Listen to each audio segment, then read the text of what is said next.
kam vënë re që sidomos në muajt e fundit ai mua më duket sikur bën më tepër lobim nëpër Europë se sa qeverisë vendit, pra. Më duket sikur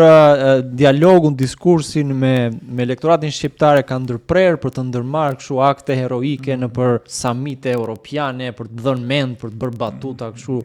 nëpër këto samite që ftojnë në Bruksele, lart e poshtë, më the thash. Dhe duket sikur qëllimisht po i largohet përgjegjësisë për të drejtuar vendin në një mënyrë, pra. Sigurisht që në kuvend ai nuk vjen kurrë, erdhi vetëm seancën e parë hapse dhe situatën e fundit që për buxhetin që thjesht bëri atë deklaratën e tij dhe më pas u largua nga kuvendi me pak fjalë. Sigurisht me këtë arrogancë tipike pa dëgjuar askënd, po e kam fjalën që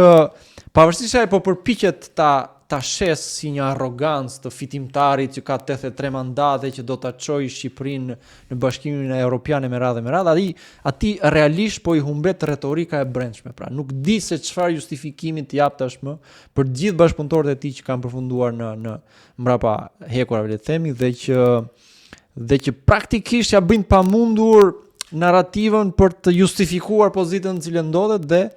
dhe mosdhënien e dorëheqjes tashmë, pra.